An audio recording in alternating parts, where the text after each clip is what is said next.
시청자 여러분 안녕하십니까? JTBC 아침 뉴스입니다. 오늘은 대체로 흐리다가 낮부터 점차 맑아지겠습니다.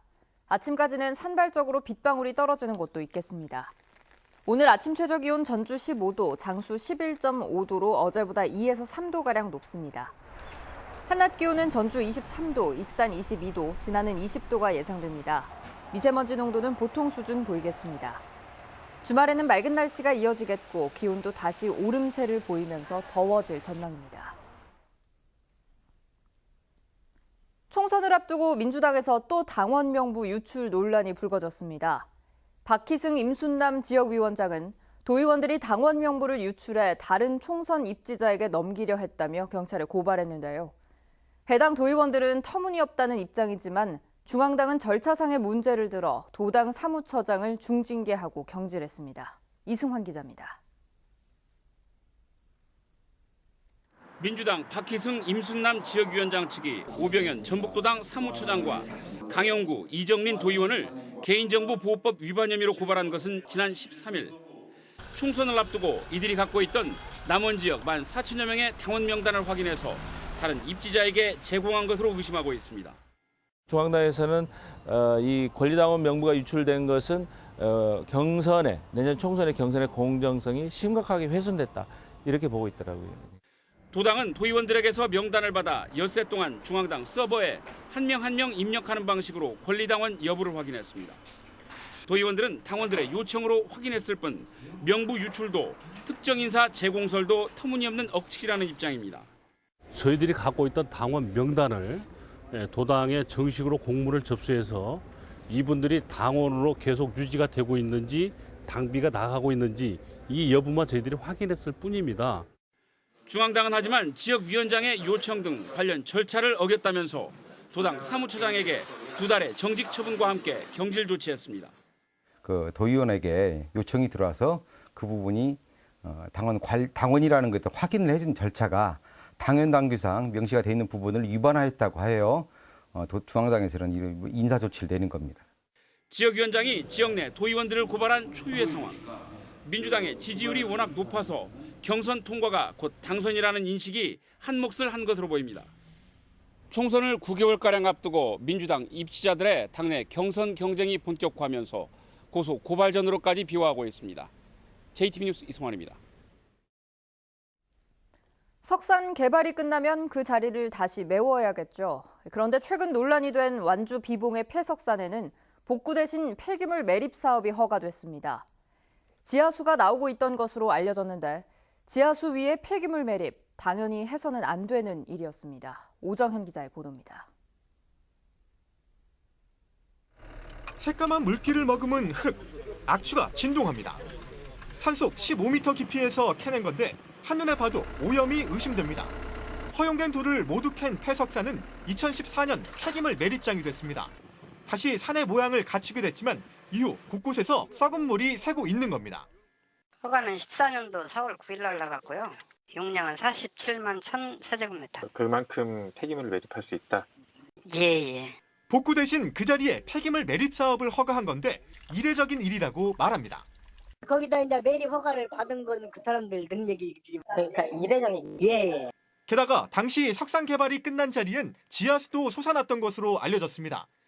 지하수의 침투를 방지할 수 있는 차수 시설을 그렇게 설치를 하는 것이 원칙일 것인데 지금 차수 시설은 안 되는 걸로 지금 알고 있어요.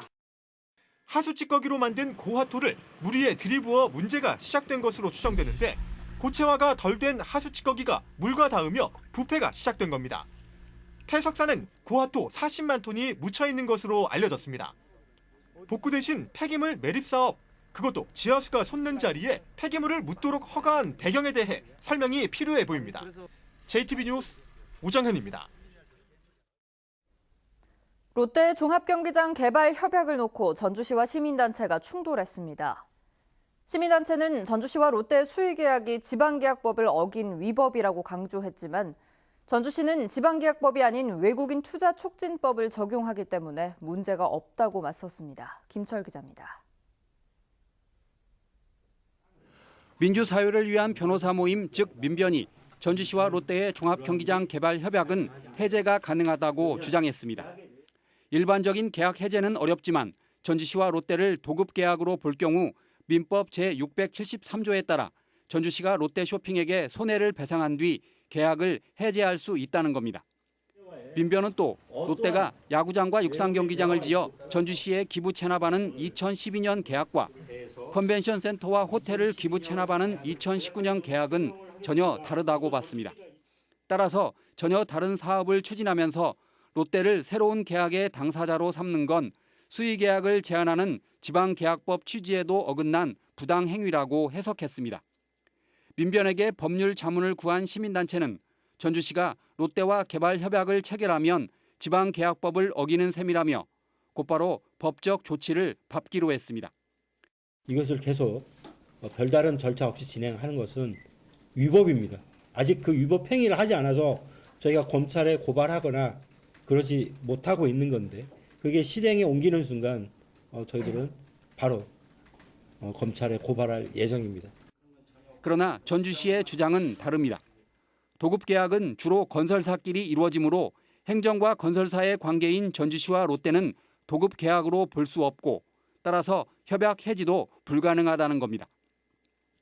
또 지방계약법이 아닌 외국인 투자 촉진법을 적용하기 때문에 롯데와의 수의계약 체결에 문제가 없다고 맞섰습니다.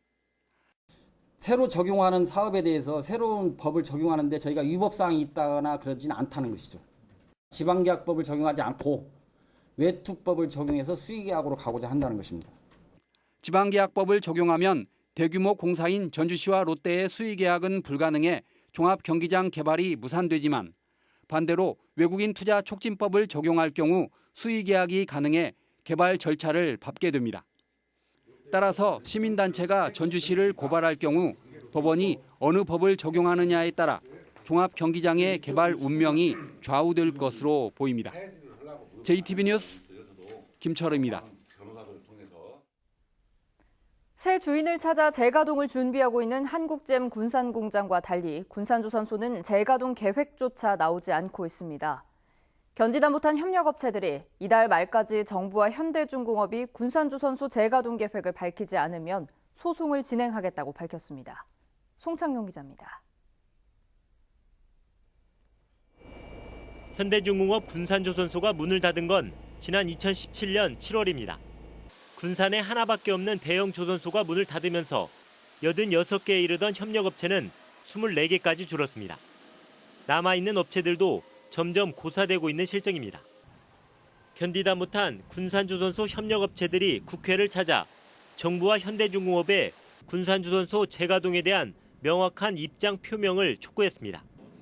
이달 말까지 재가동과 관련한 계획을 밝히지 않으면 현대중공업을 상대로 손해배상 청구와 항만부지 원상 복구, 공장 등록 취소 소송을 제기하겠다고 밝혔습니다.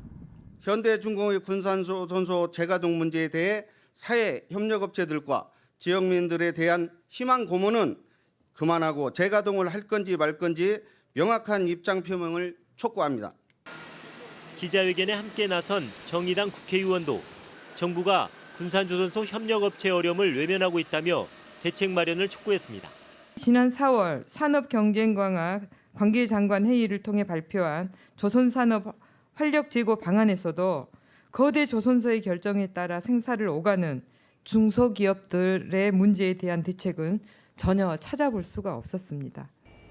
군산조선소가 문을 닫은 지 벌써 2년. 정부의 구조조정과 대기업의 경제 논리로 하루아침에 파탄난 협력업체들의 호소에 정부와 현대중공업이 어떤 답을 내놓을지 주목됩니다. JTB 뉴스 송창용입니다. 동학농민혁명 당시 처형된 농민군 지도자의 유골이 내일 전주 완산칠봉에 마련된 추모관에 안장됩니다. 일본의 한 대학 박물관에 방치돼 있다가 125년 만에 안식처를 찾게 된 건데요. 그런데 전남 진도군이 유골을 돌려달라며 소송을 제기하겠다고 밝혀서 논란이 일고 있습니다. 하원호 기자입니다. 동학농민혁명 당시 처형된 농민군 지도자의 유골입니다. 1906년 유골은 일본으로 건너가 대학 박물관에 90년간 방치됐습니다. 국내로 봉안된 뒤에도 23년간이나 안식처를 찾지 못해 박물관 수장고를 전전했습니다. 이름 없는 농민군 지도자의 유골이 다음 달 1일 전주 완산칠봉에 마련된 추모 공간에 안장됩니다. 동학농민군 최초이자 마지막 장례식. 왜냐하면 대부분의 동학농민군들이 제대로 장례를 못 치렀잖아요. 그런데 안장을 코앞에 두고 전남 진도군이 유골을 그대로 두라며 가처분 신청을 냈습니다. 유골이 진도에서 수습된 만큼 유골의 연고권이 진도군에 있다는 겁니다. 법원이 유골의 연고자는 동학농민혁명 기념사업회라며 가처분을 기각했지만 진도군은 유골을 돌려달라는 소송을 다시 제기하겠다고 밝혔습니다.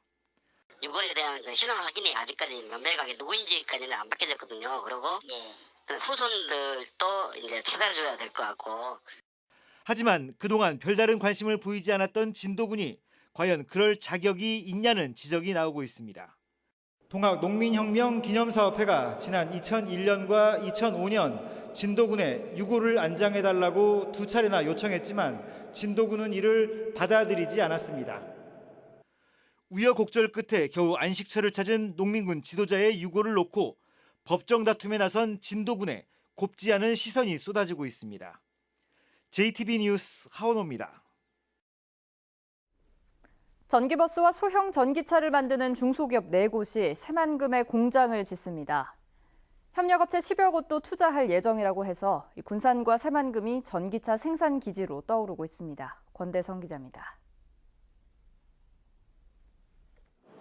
한 번 충전으로 200km를 넘게 달리는 전기버스. 서울과 제주 등의 시내버스로 공급됐습니다. 집에서도 손쉽게 충전이 가능한 소형 전기차. 각각 경남과 충북의 중소벤처기업들이 생산하는 차량입니다. 이 두 업체를 포함해 전기차 생산업체 4곳이 동시에 새만금 장기임대 산업단지에 공장을 새로 짓습니다. 가동을 시작하면 초기에만 330명의 고용 창출이 기대됩니다. 업체들은 서둘러 공장을 짓기 시작해 이르면 내년 말부터 가동을 시작하겠다고 밝혔습니다. 내년 4월 이전에 착공을 해서 1년 이내에 새만금에 추가 생산 시설을 짓는 것을 그렇게 목표하고 있습니다. 중소벤처기업진흥공단은 이들 업체와 협력하는 부품업체 10여 곳도 옮기도록 할 예정입니다. 나아가 군산의 GM과 조선소 협력업체들을 도와서 전기차 산업을 집적화한다는 계획입니다. GM도 떠나고 현대중공업 떠나면서 이 협력업체들이 지금 굉장히 파산할 지경이잖아요. 이런 회사들을 전기자율차의 부품 회사들로 사업 전환을 시키고.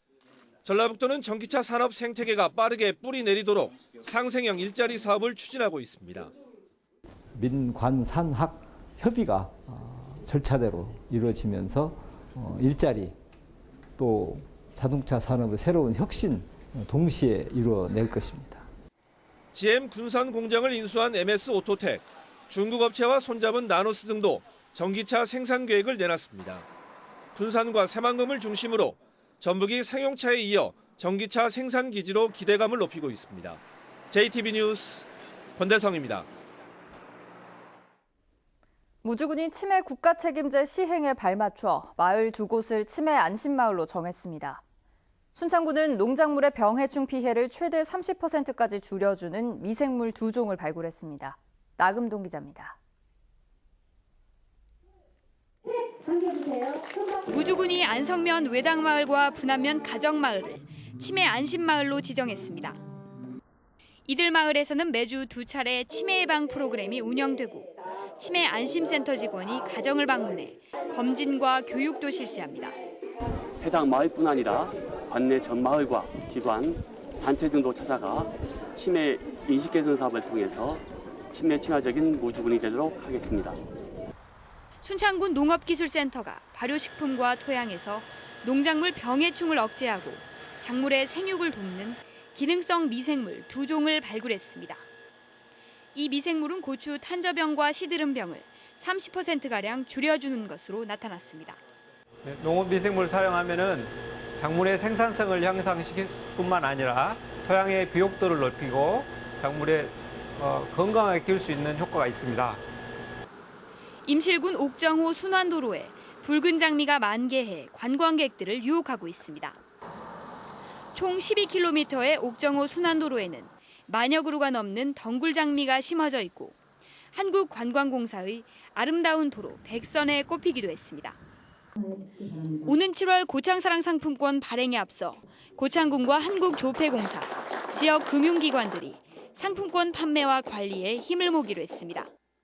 고창사랑 상품권은 고창 지역에서 현금처럼 사용할 수 있습니다. JTB 뉴스 나금동입니다.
JTB 아침 뉴스를 마칩니다. 함께해 주신 여러분 고맙습니다.